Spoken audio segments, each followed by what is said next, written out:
오늘 신앙수행담은 정인창 도바님께서 해주시겠습니다.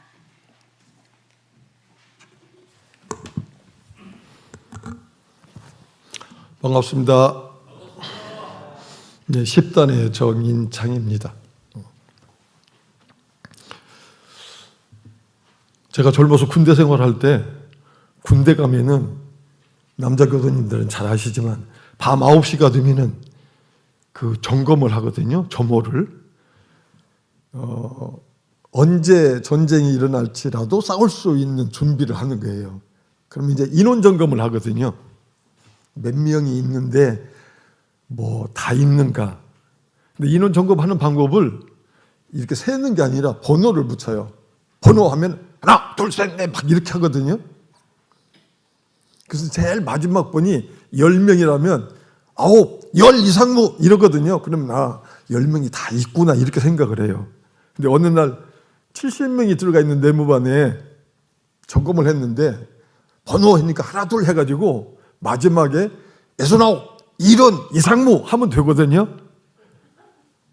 69, 70 하면 되는데 이 군대는 팔도에서 다 온 젊은이들이라 희한한 사람들도 많아요. 그래서 번호 했더니 69 했더니 마지막 번호가 7순 이상무 하더래요. 그게 무슨 군대에서 무슨 7순이 필요한가? 그날 또 되게 기합받았겠죠. 저는 어느 날 법회가 끝나고 집에 가서 오늘 교당에서 뭐 배웠지? 생각해 봤어요. 근데 아무 생각이 안 나요.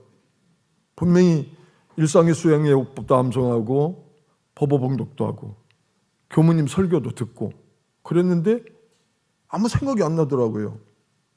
그러다 보니까 아니 내가 교당을 습관적으로 다니는 거 아닌가? 하는 생각이 들더라고요. 원불교가 도대체 저에게 어떠한 존재인데 교당을 가는데 이렇게 습관적으로 다니냐 하는 생각이 들더라고요. 그래서 오늘은 원불교는 과연 나에게 어떤 존재인가를 감상담을 말씀드리려고 왔습니다. 지금은 모든 공직에서 퇴직해가지고 정말 인생의 황금 시기를 살고 있거든요. 누가 뭐 잔소리하는 사람이 없으니까. 일찍 출근했느냐 늦게 출근했느냐 하는 사람도 없으니까 정말 황금 시기를 살고 있는데 어느 날은 이런 경험을 해봤어요. 헬리콥터를 타고 일본과 한국의 중간에 있는 동해바다로 나가봤어요. 그때 육지가 안 보이더라고요. 보이는 거는 저 멀리에 바다와 하늘이 맞닿은 수평선만 보이는 거예요. 그러다 보니까 내가 탄 헬리콥터가 바다와 하늘 사이에 끼어 있는 느낌이 들더라고요. 그리고 보니까 하늘도 파란색, 바다도 파란색, 하늘에 흰 구름, 바다에도 흰 구름 똑같은 거예요. 이게 두 개밖에 없으니까 바다와 하늘밖에 없으니까 어떤 생각 들기가 바다가 하늘같이 보이더라고요. 그러다 보니까 무서운 생각이 들더라고요. 이 조종사가 잘못해가지고 바다로 비행해서 추락하는 거 아니야? 하는 생각이 들더라고요. 그래서 공항에 비행장이 무사히 도착해서 그 조종사한테 물어봤어요. 저 바다하고 하늘하고 똑같은데 잘못하면 이게 바다로 추락도 하겠더라 했더니 그렇지 않아도 그런 사고가 있었답니다. 조종사가 헬리콥터 내에는 여기는 바다예요, 여기는 하늘이라는 계기가 있고 방위각 나침이가 있는데 저같이 이렇게 착각을 하니까 심한 착각으로 그 계기가 잘못됐다고 부정을 하는 거예요. 그리고 지 판단이 옳다고. 그래서 바다로 비행해가지고 추락해서 사고가 났답니다. 또 한 번은 밤에 배를 타고 거기로 또 나가봤어요. 밤에. 그랬더니 그날따라 달도 안 뜨고 별도 안 뜨고 아무 불빛이 없는 거예요. 너무나 멀리 갔기 때문에 뭐 등대나 이런 불빛이 없고 1m도 안 보이는 1m 밖이 보이지 않는 그 어둠밖에 없더라고요. 그래서 배 간판 위로 올라가니까 아무것도 안 보이는 칠흑 같은 어둠이에요. 잘못하면은 배에서 바다로 떨어지겠다. 떨어지면 시체도 못 찾겠더라고요. 너무나 어두우니까. 그러니까 그러면 이렇게 어두운데 우리가 출발했던 항구로 어떻게 가지? 의심이 들더라고요.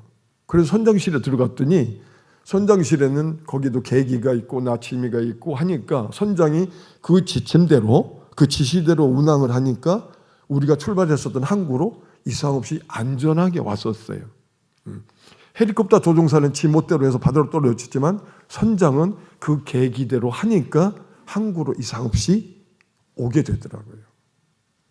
그런 경험을 하고 난 뒤에 1992년 저는 이제 그 서울에서 완전히 정착해서 근무를 할 수 있기 때문에 이제는 이제 교당 생활도 좀 제대로 할 수 있겠다 하고 찾아보니까 집에서 멀지 않은 곳에 교당이 있더라고요. 그래서 그 교당을 다녔는데 어느 날 교모님께서 설교를 하실 때 이 법이 얼마나 좋습니까? 이 법을 안 만났더라면 어떨 뻔했습니까? 하시더라고요. 근데 전 속으로 불평했어요. 아니 법이 좋으면 좋다라고 말씀하셔야지 이 법이 좋다라고 하면 내가 어떡합니까? 불평을 했거든요. 그리고 이제 몇 년이 지나서 한겨레신문에 광고가 났더라고요. 온물교 100주년 행사를 하는데 서울 성적지에 대한 해설사를 모집한다. 그래서 그걸 보고는 야 됐다. 언젠가는 봉사를 해야 되는데 이거 하면 좋겠다 했거든요. 근데 가만히 생각해 보니까 저 말고 할 사람들이 많겠더라고요. 그래서 포기했어요. 에이, 다른 사람이 하겠지. 포기했는데 교무님이 전화를 주셨더라고요. 가보라고 거기를. 그래서 또 교무님이 전화를 주셔서 이제 거기를 가봤더니 무려 87명이 오셨더라고요. 여기에도 우리 교당에도 그때 참석했었던 교도님들이 계시는데 87명이 오셨는데 천안에서 KTX를 타고 왔다가 끝나면 또 천안까지 KTX를 타고 가시고 그러더라고요. 그래서 거기에서 교육을 마치고 봉두수련회 집합을 했는데 우리 헤어지지 말고 교육을 받았으니까 온문화 해설단을 만들어서 해설을 하자 그러더라고요. 그래서 그렇게 서울 온문화 해설단이 발족이 됐어요. 발단이. 근데 거기서 저보고 단장을 하래요. 나는 안 한다. 실력도 등록도 없으니까 안 한다 했더니 굳이 하래요. 그래서 했습니다. 어쩔 수 없이. 그리고 해설단원들은 해설을 해야 되기 때문에 그래도 좀 공부를 더 해야 되겠다 싶어서 매주 월요일이면 만나서 2시부터 4시까지 2시간을 공부를 했습니다. 시민 선방에서. 계속 거기서 하다가 우리 한강견당에 이렇게 준공이 되자 멀티룸으로 이사를 왔지요. 지금은 뭐 매주는 아니라도 이렇게 하고 있는데 오문 해설단 공부하는 걸 가만히 보니까 단원들이 단장인 저보다도 더 많이 공부를 한 거예요, 이게.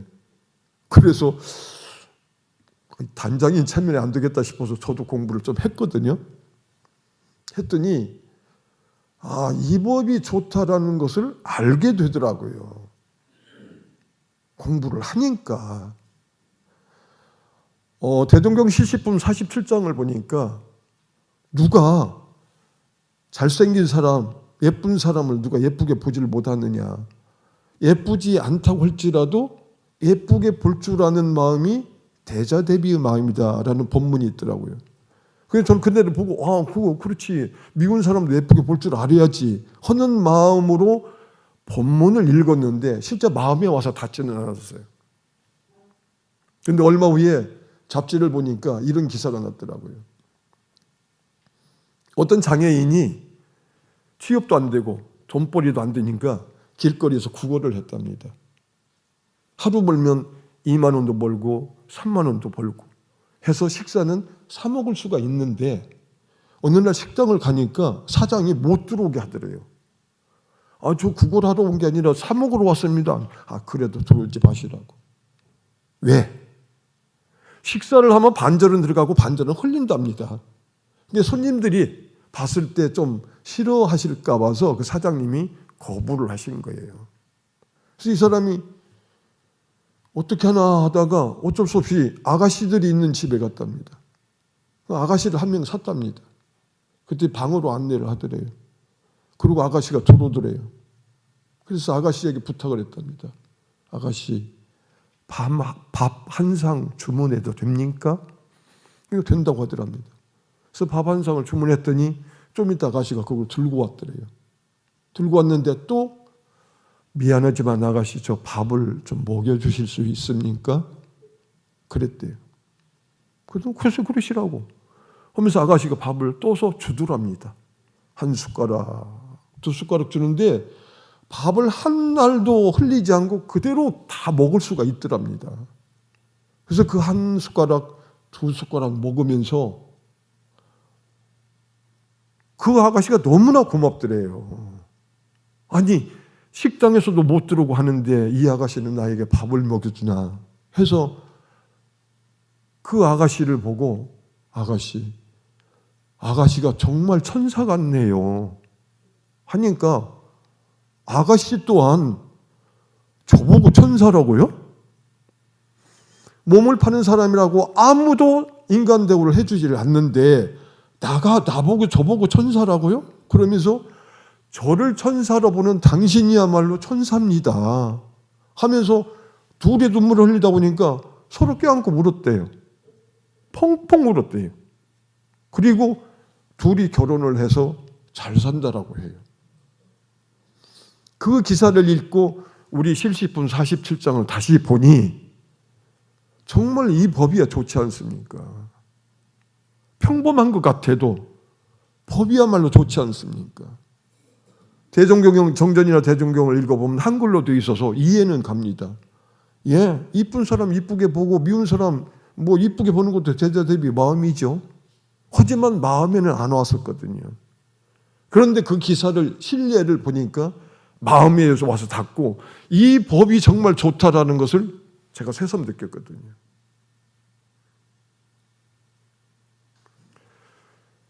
그러면 교무님이 이 법이 좋다고 할 때는 왜 불평을 했느냐?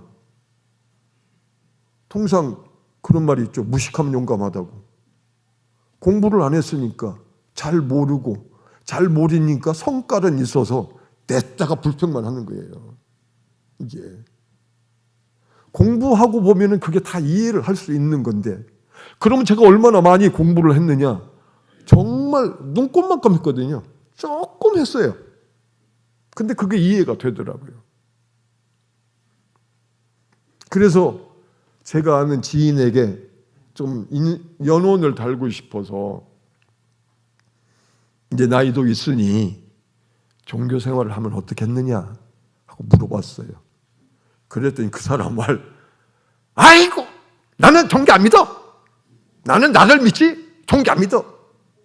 나는 기면 기고 아니면 아닌 사람이야. 이러더라고요. 뭐가 기면 기고 아니면 아니에요?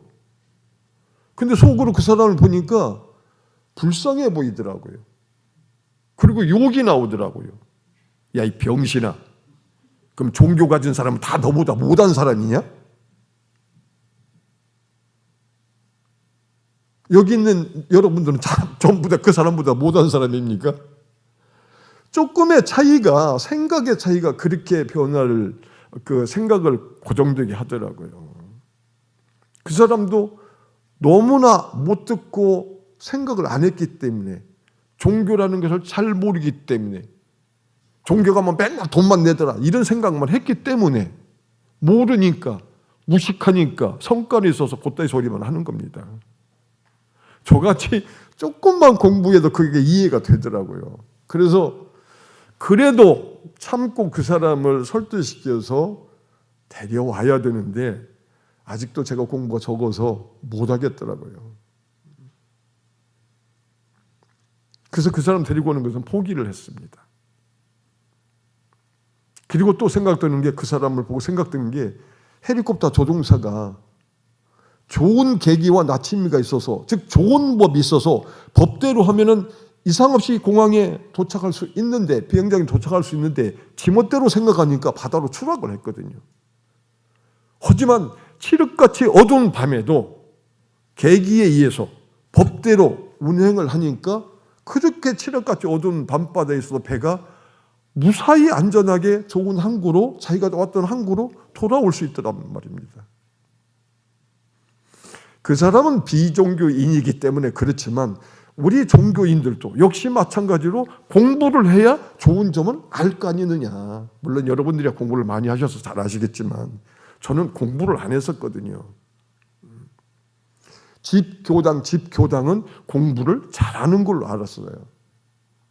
그런데 온문화 해설단에 가서 단원들과 같이 공부를 하다가 보니까 내가 공부가 안 됐구나 하는 걸 느꼈어요.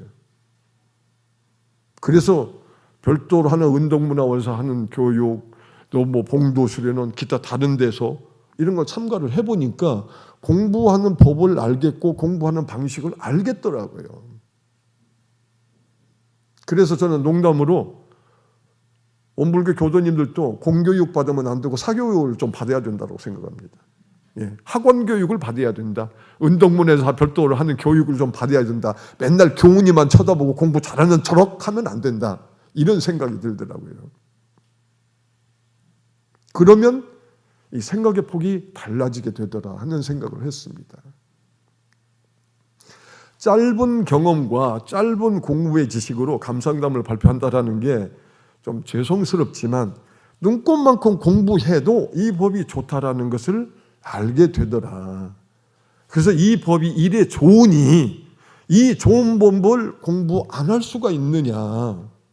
그 공부를 하게 되면 더 많이 알게 되기 때문에 저를 더욱 성숙하게 만들고 정말 극락의 세계라고 하는 편안한 삶을 살 수 있지 않느냐. 그렇다면 다음 생에도 좀 더 발전된 사람으로 태어날 수 있지 않느냐. 이런 생각이 들더라고요. 그래서 저는 공부를 해도 어떻게 하느냐. 이런 방법을 합니다. 기독교 신자가 저한테 야, 물질이 개벽되는데 정신을 개벽하자는데 정신을 어떻게 개벽해? 그러면 설명해 줄게. 첫째, 정신개벽이란 이렇고, 둘째 이렇고, 셋째 이렇고, 넷째 이렇다. 이해됐니? 이해됐다면 글로 만족한 걸로 이런 식으로 저는 공부를 하고 있습니다. 그런데 너무나 우리 공부는 조금 어려워요. 그래서 공부를 좀 더 많이 해야 된다 이런 생각이 들어집니다. 그래서 공부를 하면 할수록 저를 더욱 성숙시키고 낙원의 세계로 안내해주고 다음 생에는 더 훌륭한 사람은 더 태어날 수 있으니 이 좋은 법을 왜 공부하지 않을 수 있겠느냐. 저도 여러분들 따라가려고 열심히 공부하겠습니다. 감사합니다.